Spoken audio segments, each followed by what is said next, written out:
Remplis l'atmosphère, Seigneur. Alléluia. Aucun des plans de l'ennemi ne peuvent s'accomplir. Aucun des plans de l'ennemi ne peuvent s'accomplir. Parce que la présence de Dieu se lève comme un étendard. La présence de Dieu se lève comme un étendard. Alléluia. Aucun des plans de l'ennemi n'auront de succès. Aucune des choses que l'ennemi a prévues. Alléluia. Contre ta vie. Contre son œuvre. Alléluia. Aucune des choses ne réussiront. Aucune de ces choses ne prospéreront. L'ennemi essaiera, mais il ne réussira pas. Il ne réussira pas. Il ne réussira pas. Dieu élève un étendard. Dieu élève un étendard. Dieu élève un étendard. L'étendard de sa présence. L'étendard de sa sainteté. L'étendard de la sanctification. Alléluia. L'étendard de Dieu. L'étendard. Aussi longtemps que tu n'es pas une porte pour l'ennemi, l'ennemi ne peut pas faire son œuvre. Mais s'il trouve des personnes pour collaborer avec lui, s'il trouve des gens qui collaborent, qui donnent une main d'association à ce que l'ennemi veut faire, il a un peu plus de chance. Mais en réalité, il n'a pas de chance. Mais c'est mieux de ne pas collaborer. Amen. C'est mieux de ne pas donner une main d'association. Et c'est pour ça qu'il faut du discernement spirituel. Il faut comprendre ce que c'est la sainteté et la sanctification. Voyez-vous, sans la sainteté et la sanctification, il n'y a pas la présence. Pas la présence de Dieu. Amen. Pas la présence de Dieu. La présence de Dieu, elle vient dans quoi? Elle vient sur sa parole. Elle vient dans la louange, l'adoration, ce temps qu'on passe proche de Dieu. Amen.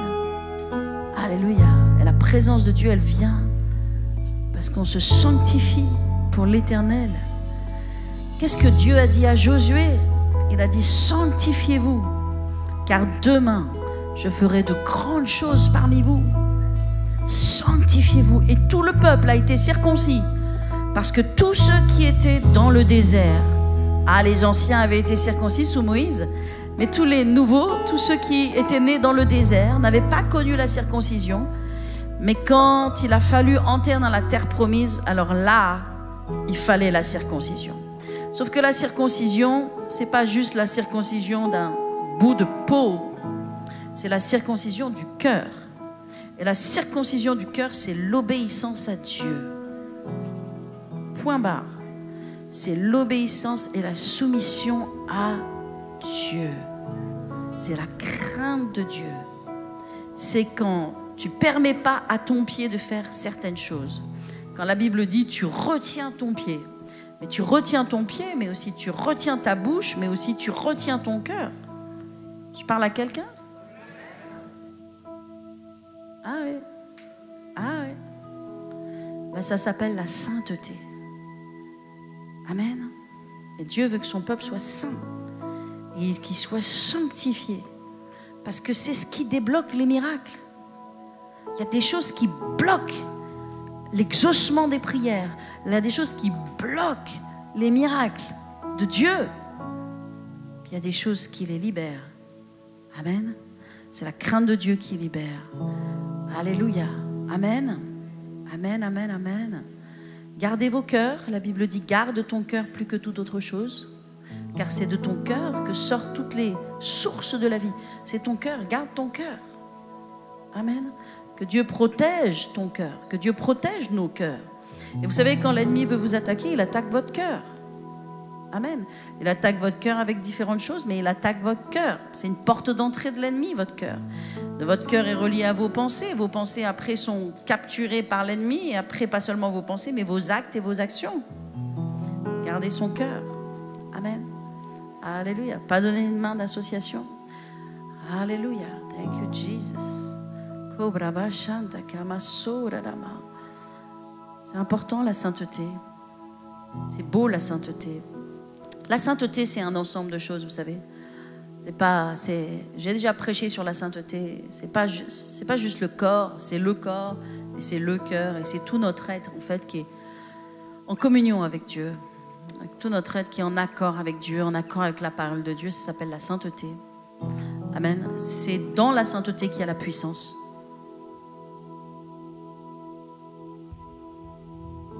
C'est dans la sainteté qu'il y a la présence aussi. La sainteté amène la présence de Jésus. Il y a des choses qui éloignent la présence de Jésus. Des choses qui ramènent la présence de Jésus. Alléluia. Amen. Combien d'entre vous ressentez la présence de Dieu ici? Est-ce que la présence de Dieu est là? Elle est là. Thank you, Jesus. Seigneur, Père, fais ce que tu veux faire ce soir. Des gens qui ont besoin de toi dans cet endroit. Amen. Nous voulons l'esprit prophétique. Alléluia. Merci Seigneur. Nous voulons, Père, libérer la bénédiction prophétique sur la vie de tes enfants. Thank you, Jesus. Kobraba shanta kabrama sonto kororo sherema. Santa kararama sherema. Santa kabrama shente kema sonta kararama.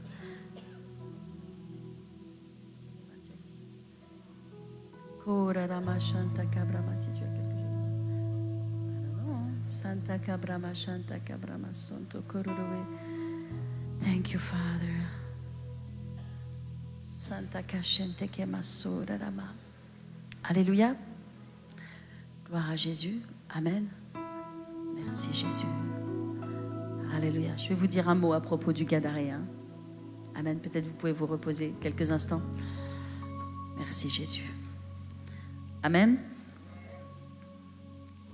D'entre vous avez été bénis par le Gadaréen. Vous comprenez où est votre puissance.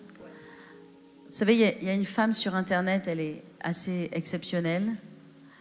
Je l'ai connue par le biais de John Ramirez. Comme John Ramirez connaît beaucoup le monde de l'occulte et les ténèbres et les démons dans la vie des gens et toutes les choses. Bah oui, il y a des esprits mauvais dans la vie des gens.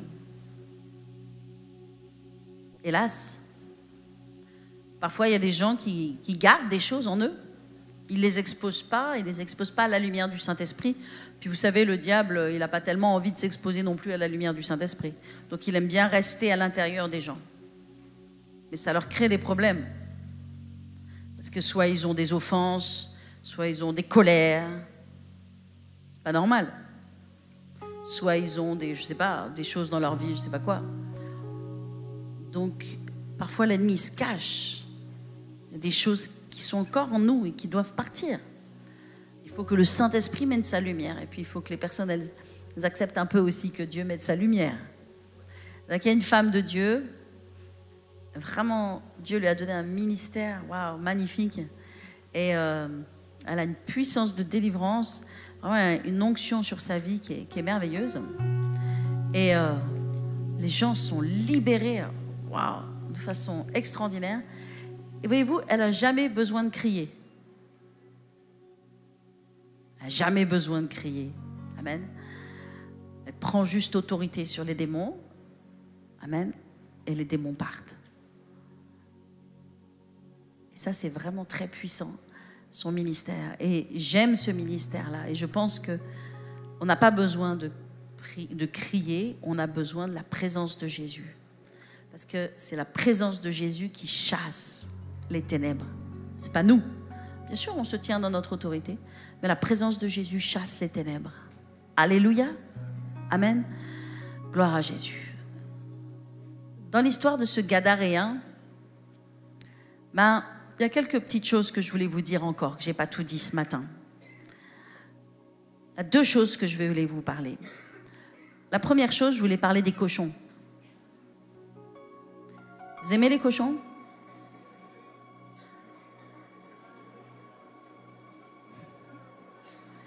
Comment créer une discussion ?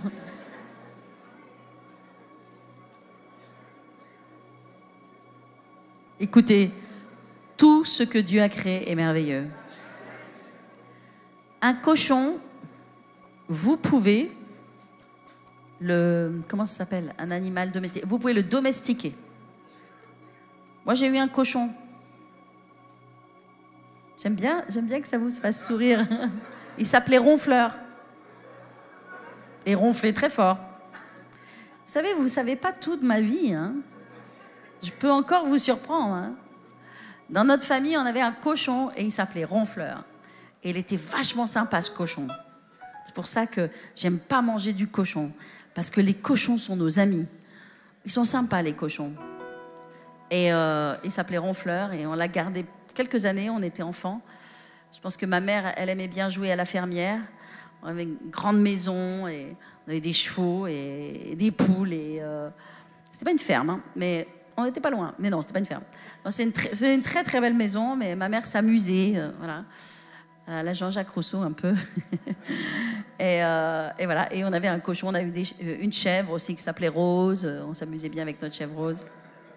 Aussi, il y a quelqu'un qui s'appelle Rose, je suis désolée. Je suis sûre que personne ne s'appelle Ronfleur, donc je vexé personne. Ouais. Tout ce que Dieu a créé est magnifique. Et moi, voyez-vous, quand je lis l'histoire du Gadaréen, et que je me dis qu'il y a 2000 cochons, 2000 porcs, en fait, qui sont morts, je dis, mais Seigneur, pourquoi, quoi? Et il y a quelque chose que j'ai découvert, parce que je n'ai pas la réponse. Bien sûr, ça peut montrer tous les démons qui étaient dans cet homme, qui sont venus entrer dans ces cochons. Il y avait 2000 cochons, et là, on peut voir à quel point cet homme avait une légion à l'intérieur de lui. Et puis, j'ai découvert quelque chose que je trouvais intéressant et que je veux vous partager à propos de cela. Et c'est à propos, donc, de la légion. Lorsque Jésus a demandé à cet homme quel était le démon, la Bible nous dit qu'il était possédé par un démon. En fait, techniquement, il y en avait des milliers en lui. Ok ? Néanmoins, il y avait une autorité principale sur tous les autres démons. Parce que les démons sont soumis à une architecture spirituelle.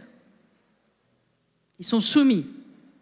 Amen. Donc c'est pour ça que la Bible dit qu'il était possédé d'un démon. Il était possédé, effectivement, il y avait une personne à la tête.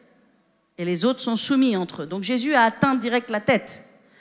Parfois, vous savez, on touche un peu les trucs comme ça, là.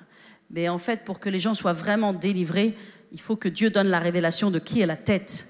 Qu'est-ce qui domine tout le reste? Qu'est-ce qui fait que dans la vie des personnes, il y a de la boulimie, ou il y a de l'anorexie, ou il y a du suicide, ou il y a de la vengeance, ou il y a des rages, ou il y a des colères? C'est quoi la porte d'entrée? C'est quoi la tête du truc? Parce qu'il faut aller sabrer la tête. Jésus, il a coupé la tête. Et il lui a dit, c'est quoi ton nom? Et il lui a dit, Légion. Et il a parlé à la tête. Et quand il a parlé à la tête, qu'il a chassé la tête, tous sont partis. Et ils sont partis chez les cochons. Et les cochons, ils n'avaient rien demandé. Mais il y a quelque chose que j'ai découvert, c'est que, d'abord, premièrement, Légion, comme vous le savez, c'est un mot romain. Et c'est un nom romain que l'on ne retrouvera nulle part ailleurs dans la Bible.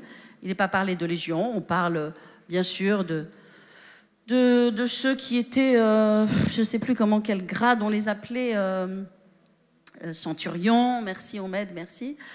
Mais Légion, on va pas vraiment le retrouver dans la Bible, à part quand Jésus parle que Dieu pouvait lui envoyer une légion d'anges. Donc ça, c'était dans le monde. Dieu aussi peut envoyer une légion d'anges, amen, pour être à nos côtés. Mais en fait, il y avait cette légion, et ce légion, ça parle d'un mot romain, et on sait qu'au temps de Jésus, Israël était sous domination romaine. Amen. Et donc, c'est intéressant parce qu'il y a une légion particulière au temps de cette...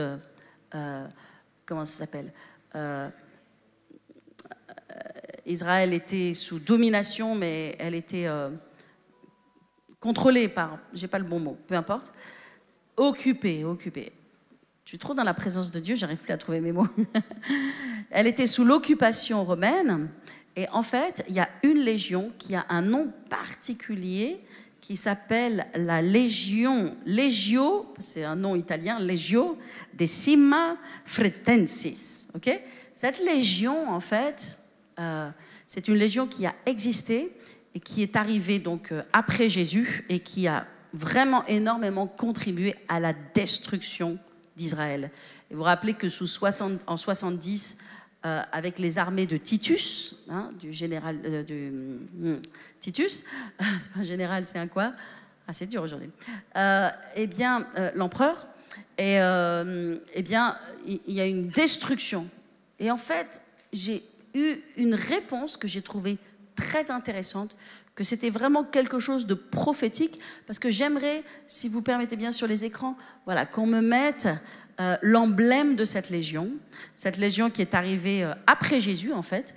Elle s'appelait la légion, je vous l'ai dit, Decima Fretensis, et elle avait pour emblème un porc. Pour emblème un porc.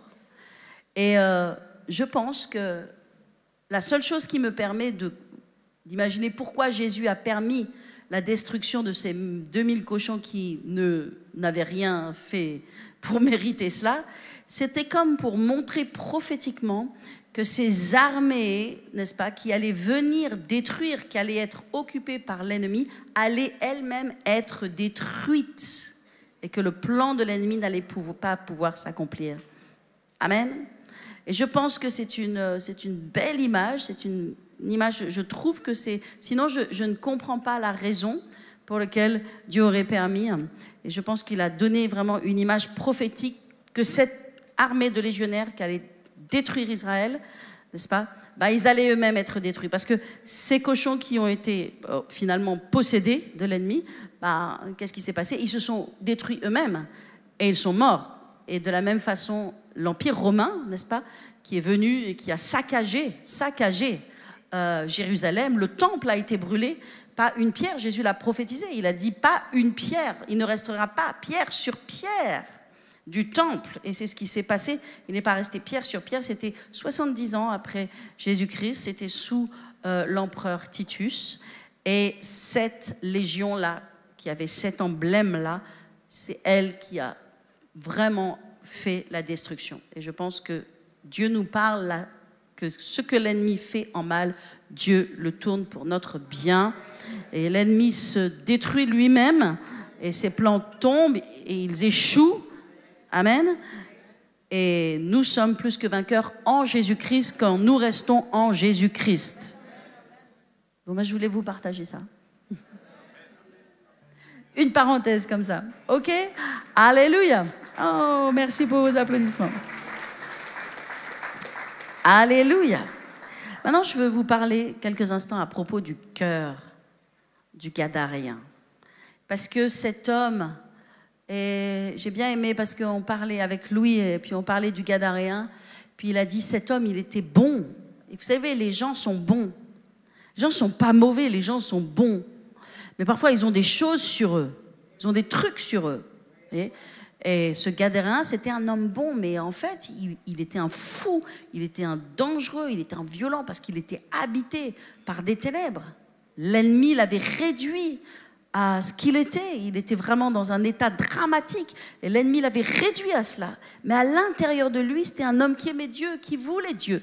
Et il y a plein de gens qui sont comme ça, qui sont des bonnes personnes, oui, mais il y a des choses, ils ont besoin d'être délivrés de certaines choses. Amen. Et ce qui était le cas pour ce Gadaréen, c'est pour ça qu'il est venu au pied de Jésus, s'est prosterné devant lui, dans une attitude d'adoration envers Dieu. Son cœur était tourné vers Dieu. Alors on sait ce qui s'est passé, il a été libéré. Et maintenant, si vous voulez lire avec moi, parce qu'on ne l'a pas lu ce matin, mais à partir du verset, on est dans Marc 5, à partir du verset 18,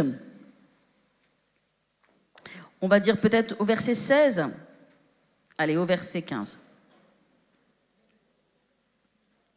Ils vinrent auprès de Jésus et ils virent le démoniaque, celui qui avait eu la légion, assis, vêtu dans son bon sens, et ils furent saisis de frayeur. Ça, c'est étonnant. le démoniaque qui court vers Jésus. Mais les gens qui ont leur bon sens et leur raisonnement, eux, ils sont effrayés. Et puis vous allez voir qu'ils vont bien sûr demander à Jésus de quitter le territoire. Et donc, eux, ils sont effrayés de voir cet homme, la transformation qu'il a. Il se voit assis, il n'est pas violent, il est vêtu. Ça veut dire qu'avant, il était dévêtu. La nudité, hein. Comment l'ennemi vraiment amène les gens et notre société, notamment dans la nudité. C'est pas normal de montrer sa nudité. Cet homme était possédé de démons et probablement il courait peut-être nu ou quasiment nu. Mais c'est l'ennemi qui fait ces choses. On n'est pas appelé à ça. Et il était dans son bon sens. Ils furent saisis de frayeur. Et ceux qui avaient vu ce qui s'était passé leur racontèrent ce qui était arrivé aux démoniaques et aux pourceaux. Alors ils se mirent à supplier Jésus de quitter leur territoire. Waouh! C'est fou quand même. Le Sauveur, la lumière du monde, vient à Gadara, libère un homme. Il voit aussi bien sûr ce qui se passe avec les pourceaux, ils ont peur, et puis supplient Jésus de quitter le territoire. Est-ce que vous vous rendez compte? C'est incroyable, hein? Et là, on va voir le cœur du Gadaréen. Il est écrit au verset 18, « Comme il montait dans la barque, Jésus donc, celui qui avait été démoniaque lui demanda la permission de rester avec lui. » Et bien moi, ça me parle, ça. Il lui demanda la permission de rester avec lui. Ce légionnaire, on peut dire, cet homme qui était possédé de démons, ben, la seule chose qu'il voulait, écoutez-moi bien, la seule chose qu'il voulait, c'est rester avec Jésus. Et la seule chose que nous devrions vouloir, qui est normal de vouloir, c'est de rester avec Jésus. Et quand on est délivré de puissance des ténèbres, combien il est important de rester avec Jésus. Amen, de remplir notre cœur de la présence de Dieu. Parce qu'on sait que l'ennemi veut revenir. Amen. Donc il a demandé la permission de rester auprès de Jésus. Et moi je dis notre place, mes amis, c'est auprès de Jésus. Et je vous le dis, je vous challenge, je vous coach. Levez-vous 30 minutes plus tôt. Passez un temps concentré dans la présence de Dieu. Adorez Dieu jusqu'à ce que vous sentiez sa présence. Mais ne sortez pas de votre maison sans la présence de Dieu avec vous. Vous allez voir, c'est la clé de votre victoire. Vous allez voir la journée que vous allez avoir en étant dans la présence de Dieu. C'est tellement important. C'est votre force, c'est votre appui. C'est ce qui va vous aider à faire face au stress de la vie, aux pressions. Il y en a des pressions. Parfois, il y a des pressions démoniaques. On a parlé des vents démoniaques. Il y en a. Mais ça vous permet de tenir, de résister. Pourquoi est-ce que les gens ne tiennent pas? Parce que dans le secret, vous ne connaissez pas la vie secrète des gens. Vous ne connaissez pas ma vie. Vous ne connaissez pas ma vie secrète. Vous n'êtes pas dans mon intimité, dans ma vie secrète. Et moi, je ne connais pas votre vie secrète. Mais Dieu connaît votre vie secrète. Et aussi l'ennemi aussi connaît votre vie secrète. Il y a des gens, ils ne peuvent pas tenir face aux pressions de l'ennemi. Pourquoi? Ben parce qu'ils manquent de racines, parce qu'ils manquent de fondements. Et la Bible nous dit, elle nous parle de cette semence que le semeur est sorti, qu'il a jeté la semence, qu'il y avait 4 terres. Et puis dans la première terre, ben, c'est passé sur le long du chemin, donc on écoute, mais ça ne nous intéresse même pas. La deuxième terre, ça tombe dans les pierres. Donc, et la Bible nous dit que voilà, ça monte un petit peu, mais faute de racines, en fait. La semence, elle est grillée. Et faute de racines, si dans notre vie, il n'y a pas de racines, si on n'est pas enraciné dans la présence de Dieu, il y a tellement de tempêtes, il y a tellement de choses qu'on entend, il y a tellement de pression de l'ennemi. Mes amis, on ne va pas tenir.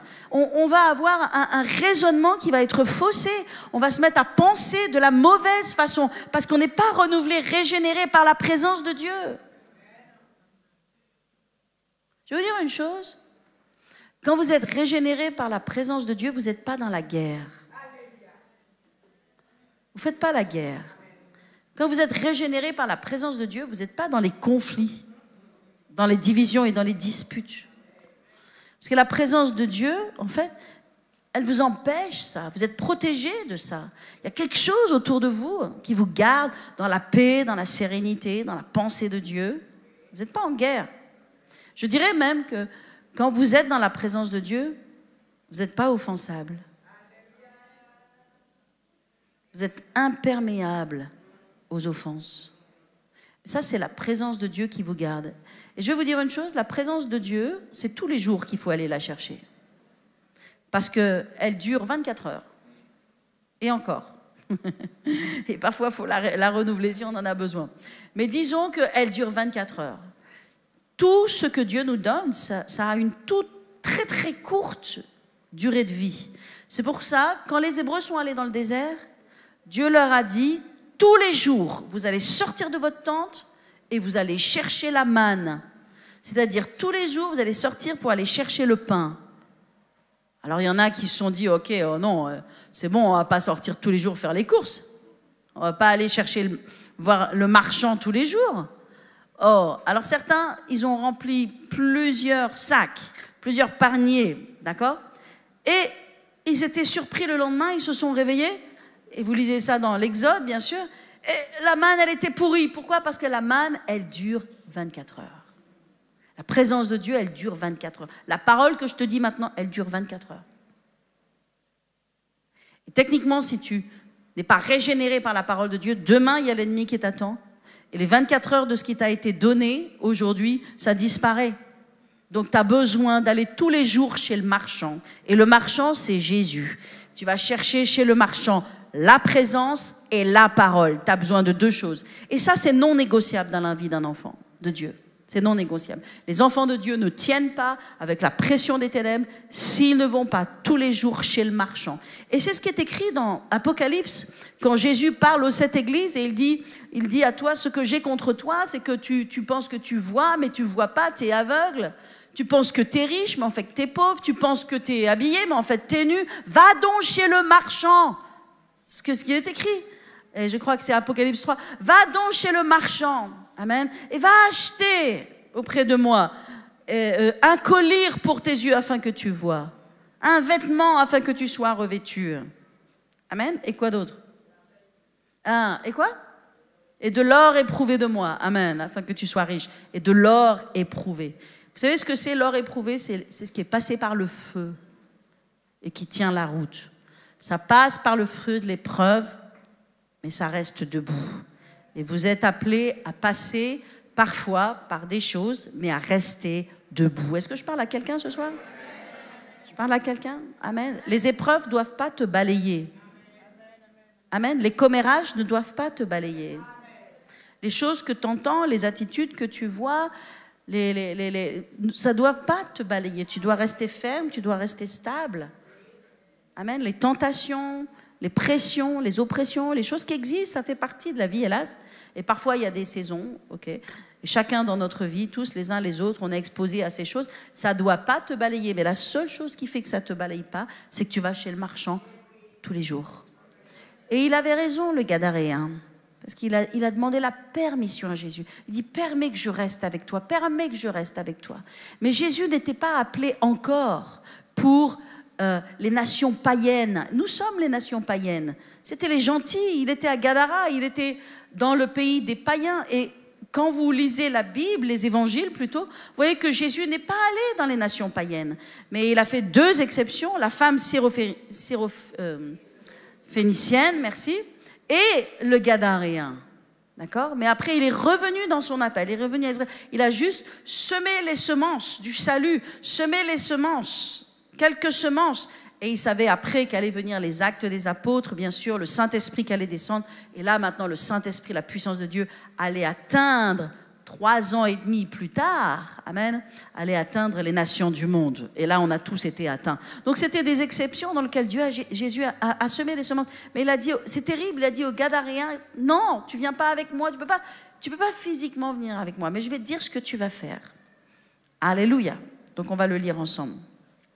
Il est écrit, il lui dit, Jésus ne lui permet pas, c'est incroyable, Jésus ne lui permet pas, mais il lui dit, va dans ta maison, va vers les tiens et raconte-leur tout ce que le Seigneur t'a fait Et comment il a eu pitié de toi, et il s'en alla, se mit à publier dans la Décapole tout ce que Jésus avait fait pour lui, et tous furent dans l'étonnement. Il est entré directement dans le ministère. Alléluia. Il ne pouvait pas retourner au tombeau, il n'est pas retourné au cimetière, il n'est pas retourné au cercueil dans lequel il avait l'habitude de dormir. Non, non. Jésus l'a envoyé directement témoigner. Être un témoin de Jésus. Et on voit la même chose dans la vie de Paul. Paul, n'est-ce pas? Et il a été libéré par Jésus. Et c'est Jésus qui libère. Ça nous enlève la pression à nous. Hein. C'est Jésus qui libère. Il est notre libérateur. Et quand on est dans sa présence, dans son onction, il nous libère. Amen. Et Paul, il a été confronté par Jésus. Il a été libéré. Il est devenu un enfant de Dieu. Immédiatement, il est parti et il a témoigné de Jésus. Ça nous parle combien on a besoin de témoigner de Jésus. Qu'est-ce qui allait faire maintenant que son réservoir intérieur allait rester, dans son cas, pour le Gadaréen, allait rester alimenté, il n'allait pas retourner au passé. Ben en fait, c'est que tous les jours, il a témoigné de Jésus. Il est allé dans telle ville, il est allé 10 villes, il a fait dans la contrée de Gadara et dans la Décapole, dans ces 10 villes, amen, il a témoigné de Jésus. Et qu'est-ce qui s'est passé? À chaque fois qu'il témoignait de Jésus, son esprit était rempli. Amen. Vous ne pouvez pas témoigner de Jésus sans être rempli. À chaque fois que les gens... Vous savez, quand on va à l'évangélisation, c'est pour les autres, mais l'évangélisation, c'est aussi pour toi. Parce qu'à chaque fois que tu vas dans l'évangélisation, ça remplit ton réservoir. Ça remplit ton réservoir de foi, ça remplit ton réservoir de joie, ça remplit ton réservoir de détermination et d'onction, la présence de Dieu. Quand tu vas, tu témoignes, peu importe les gens, ils sont d'accord et pas d'accord, ils t'envoient balader ou pas, mais à l'intérieur de toi, tu es fier de toi, tu es fort, tu sens la foi, tu es déterminé, tu es engagé avec Dieu. Est-ce que je parle à quelqu'un ce soir?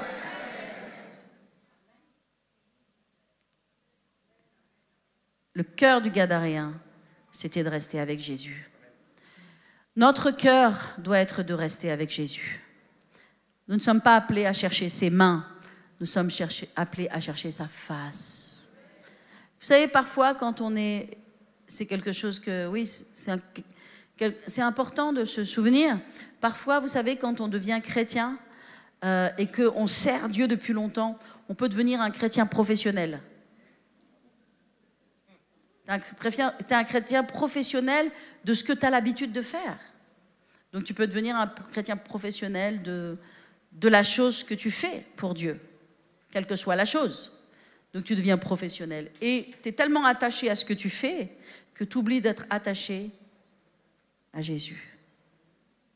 C'est le piège qui guette, amen, mais on doit toujours rester connecté à Jésus. C'est la différence entre Marthe et Marie. Les deux, elles aimaient Jésus. Marie était au pied de Jésus. Marie était attachée à Jésus. Marie et Marthe étaient attachées à la tâche qu'elles faisaient pour Jésus. J'ai l'impression que ça réfléchit là. Bon, il faut que je leur dise. Hein. Vous voulez que je leur redise? Marie était attachée à Jésus. Marthe était attachée à la tâche qu'elle faisait pour Jésus. Et en fait, on ne doit pas être attaché à la tâche qu'on fait pour Jésus. On doit être attaché à Jésus. C'est pour ça que si l'ennemi te vole quoi que ce soit, ou si on t'enlève quoi que ce soit, tu ne perds jamais rien, parce que tu es attaché à la bonne chose. Et la bonne chose, c'est Jésus. Amen. Sois attaché à Jésus. Jésus est celui qui te libère. Amen. Jésus est celui qui te touche. On va prier ce soir.